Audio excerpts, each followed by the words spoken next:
And I'm going to go ahead and navigate. And you'll notice I am using Chrome today. I'm going to navigate to Supervisor Studies.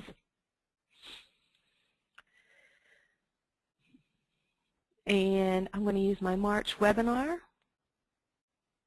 There we go. All right. So one thing to note, again, just so you see, I am using Chrome. And notice that when I'm in Chrome, I have access to Ascribe Coder, but I do not have access to review responses. I do not have access to code this question. I do not have access to phrase analyzer. Okay. By the end of the year, this is more what our screens will look like when we right-click on a question in any of the browsers. Okay. So I'm going to go ahead and go into question 7 and choose Ascribe Coder. All right. As I said, today our focus is going to mainly be on the Codebook basics. So I'm going to be focused on the Codebook, but before I talk about the Codebook, I do want to talk a little bit about the layout of the screen, just so that we're all, again, on the same page with what we're looking at. This is Ascribe Coder. It's very similar to review responses, and the layout was actually based on what we see today in review responses. We have our Codebook on the right side of the screen. We'll be returning our responses over here on the left side of the screen. At the top of the screen, you'll see this is our response toolbar, and then above the Codebook, we have our Codebook toolbar. And first, we have our Codebook lock, unlock, in our Codebook tools. All right. We can resize the screen, so if we want our Codebook smaller, we can move the resizer bars and change the size of the screen. This does stick from session to session, okay? This little button in the middle of the resizer bar, the toggle button, will actually close the response side of the screen so that we can just focus on editing the Codebook. So if all you're doing is editing the Codebook, you might want to close the response side of the screen so you see your entire code list. Okay? At the bottom of the screen is our question area. And again, the question area will show you, if you're showing responses from shared codebooks, it will list all of your shared codebooks here. All right? So that is, again, the question area of the screen. Hitting the toggle button on the resizer bar will actually minimize that so that you can click on the questions to see question information. Or you can leave the question information up while you're coding.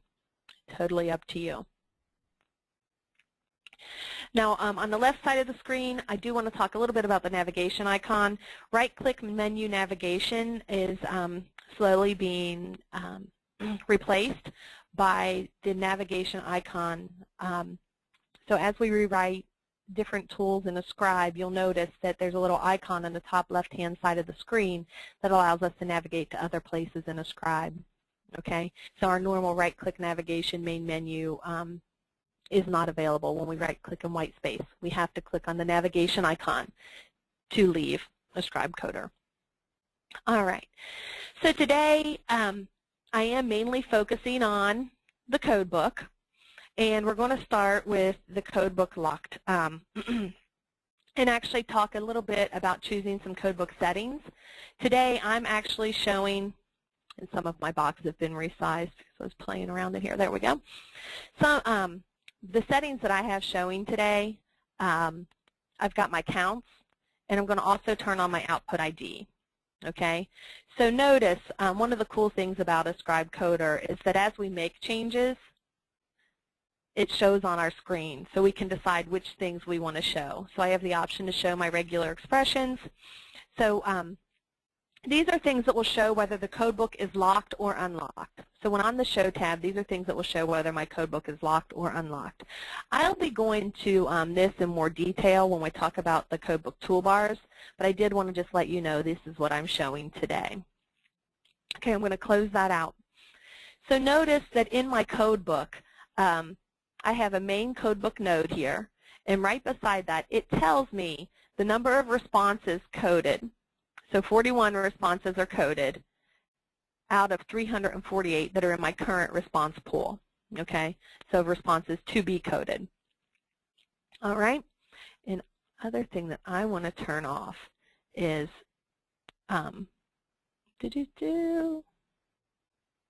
Where is it?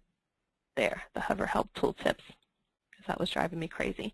Okay, so the Hover Help Tooltips were showing the Hover Help when I hovered over something, and I don't want that to show today. So again, 41 responses out of 348 are coded, or 11%. That's also what we see beside each code. So we see the percent based on the 348, okay? So that's what we're seeing there. All right. Now, when the code book is locked, we can do a few things with the code book. And I should say that those users that have coder-only access to Ascribe cannot unlock the code book. Okay? So if you have just coder privileges, this is what you can do with the code book. While the code book is locked, you can right-click on a code and choose Code Properties and edit that code. Straightens hair, who knows, makes hair straight. Or maybe you want to add a hover help or add a regular expression, okay? So you can change the code properties. That includes changing the color of the code. Notice that when I change the color of the code, it tells me the color that the code will be here, okay? So if I want this code to be blue, there we go, hit OK. So I can edit code properties.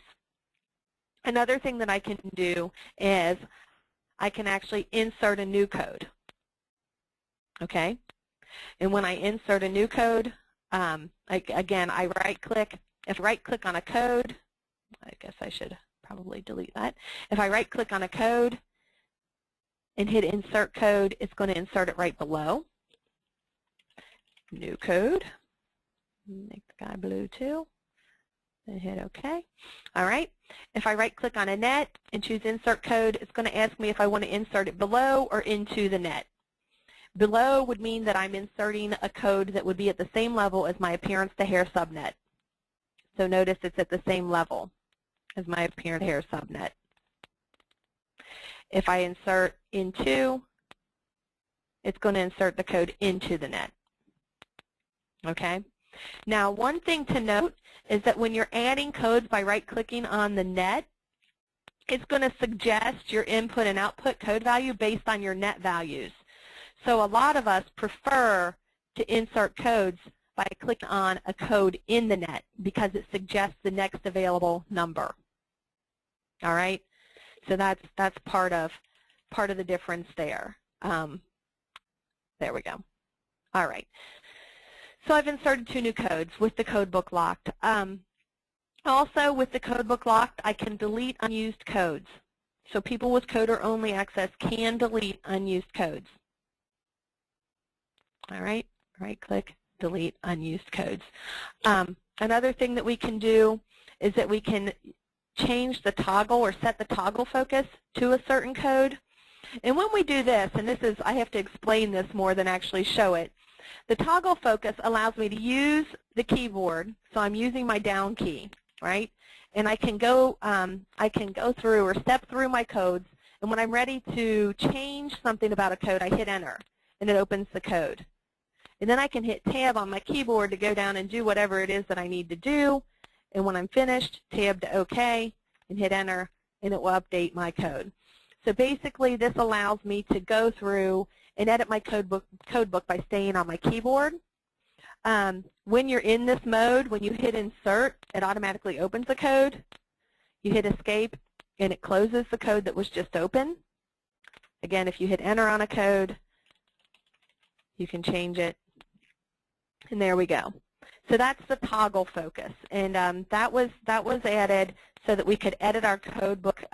Say we have to go through and edit a lot of things, or we're putting in regular expressions for our codes. It allows us to quickly go through and do that without having to unlock the code book. Okay, to put the toggle focus back or take it off, I right-click and hit toggle focus again.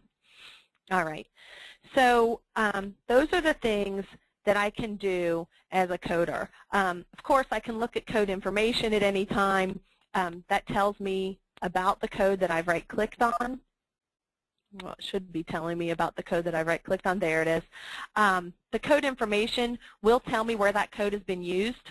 It'll tell me the study, the question, how many times it's been applied, in the percent of responses that were coded, the percent of the responses coded. So percent of responses coded means this is 2.43%.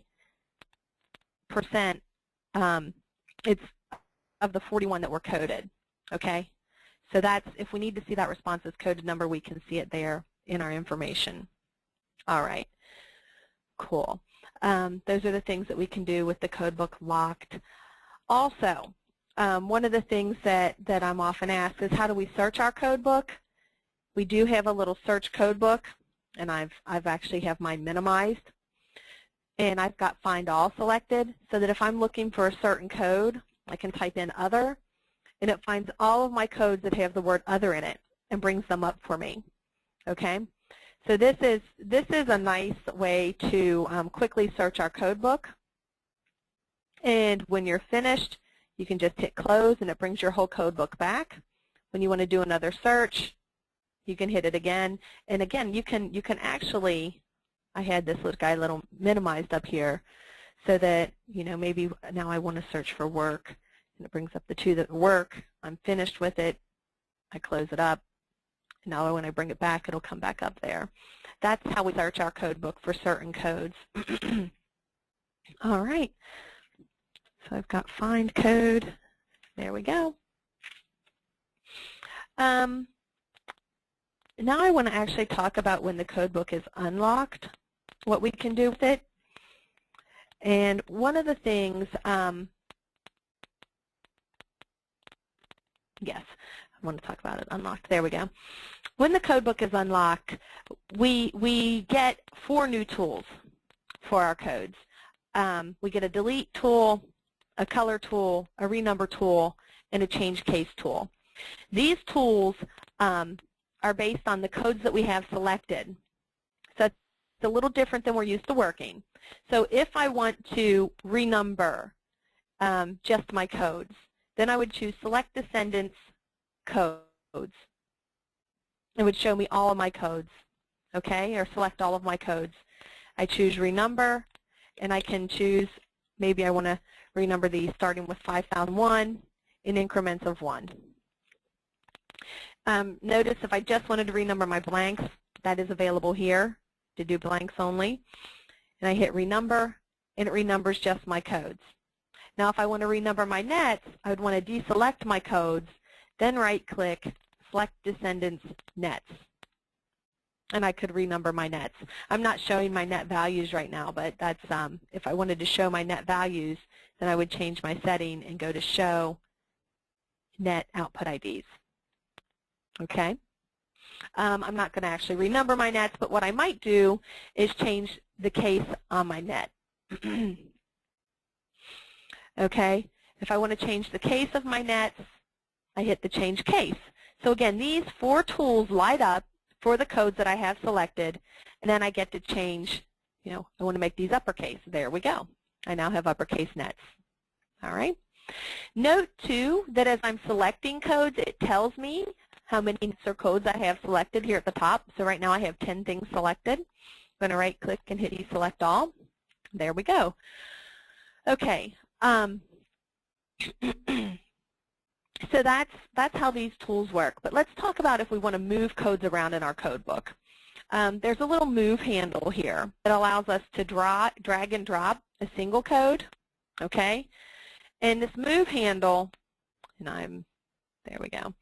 The move handle allows us, you'll notice that the little blue box shows me where I'm going to be moving this code. So if I want this code to be in the static subnet, I'm going to make sure that the blue box is kind of nested under static subnet. If I want it to be at the same level or be a peer of static subnet, then I'm going to drop it when the blue box is kind of outside here. Okay? So that's one way we can move codes. That's one at a time moving. But a more efficient way of moving codes, especially if we've got to move multiple codes, let's say that I need to move controls frizziness and eliminate static into the control subnet. I can select them both and right-click and hit Move Selection Below. And it moved them both. And I deselect them. Okay? So if I wanted to create a new net, I can right-click insert code below, and I'm going to call this my new net,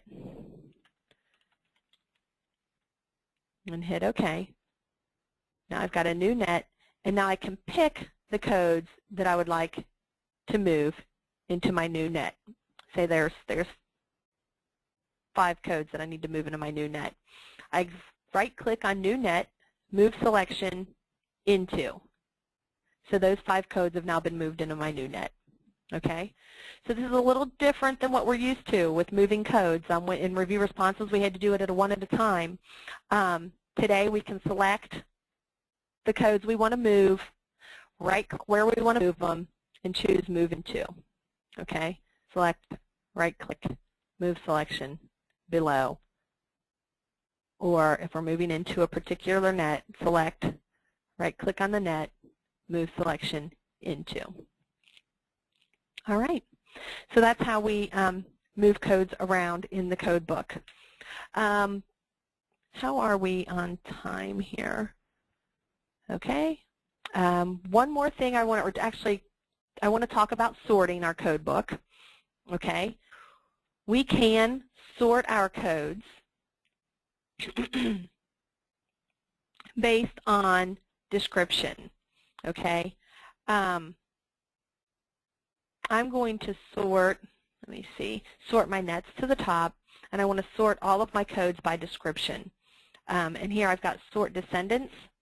So when I hit sort, and this is a permanent sort here, you'll notice that it sorted my nets alphabetically, and it sorted all the codes in my nets alphabetically as well. Okay?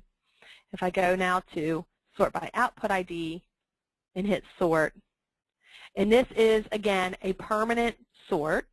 Okay? There's no undo or go back to the way it looked before, but it is a way for us to kind of quickly sort our codes.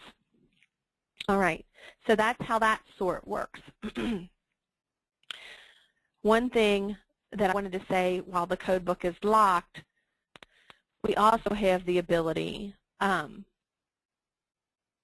sort our codes, but this is a view only, so we're sorting the code view. Okay, so notice I have locked my code book. I go to my settings, and I'll be going over this again when I go over the tools in the toolbar here. This is, a lot of us asked for the view that we see in Phrase Analyzer when we're coding, just doing everyday coding. So what we can do is say, I want to see my codes without the nets sorted by code description. So now I'm seeing an alpha sort of my codes. This works really well for a brand list, okay, so that you can see your codes in alpha sort. Notice that when I have my code sorted, the code node disappears, so it doesn't show me counts and percent for the overall at the top there. Okay, we've been asked that question a few times. So again, this is a view only sort.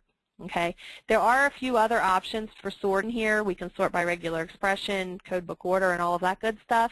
But again, the most popular one here is description, and that's how we turn that on and off. One more thing that I'm often asked is, I'm going to just return some responses here. What if I want to add a code to my code book that appears in a response?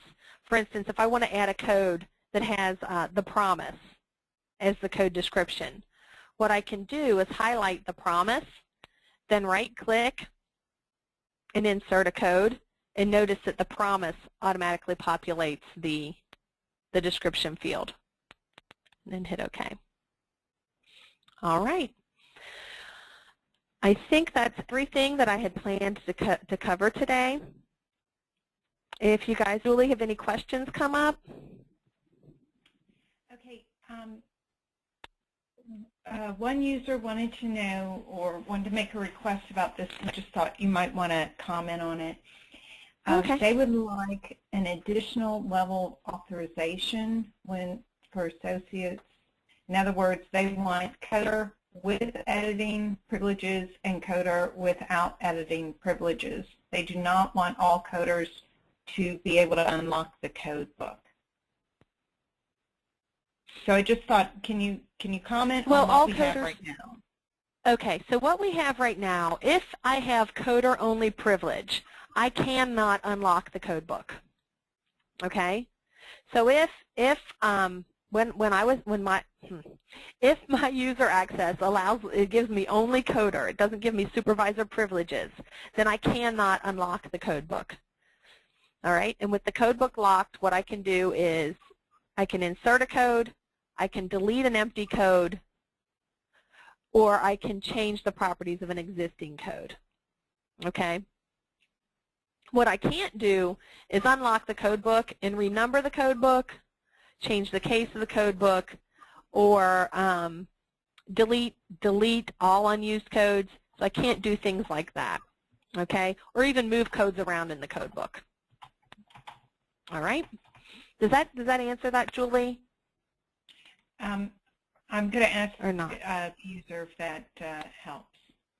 Okay, great. And if you guys have any other questions, please go ahead and send them to Julie via chat. Okay. Yes. Can you comment on the red numbers after the code? Sure. Okay. So today in review responses, we can show the details, which are the counts and percentages, by using our view options. And when we do that, we see the count and then the percentage. And in review responses, that percentage is the percentage of what's been coded, so it'd be the percentage of this number. In Ascribe coder, it's the percentage of the base, so it's the percentage of this number. So what we're seeing is the count and then the percentage based on 348. So when we look at eliminates when or static, there are 5 responses that have the code eliminates when or static. And I can quickly bring those 5 up so you can see them here. And that's 1% of 348. If I right-click and hit information, you'll see that it's actually 12.19% of 41, or of what's being coded. Okay? Which is the number that's reported in review responses today. So that's what the red numbers are. It's showing us how many times our codes have been applied. So note when I apply a code here, it goes up, right? So now 3 times, 4 times, so on and so forth. All right. Any other questions, Julie? Could you take a minute to show the search dialog? In other words, I don't think this person has seen how you display just certain responses instead of just bringing up all responses. Oh, you're talking about the search for the verbatims. Yes, yes. Okay. So, and this was gone over in the coding basics, but I'm happy to go over it again. Search responses allows us to bring up all of our responses. So in our show only, by default, this thing is blank.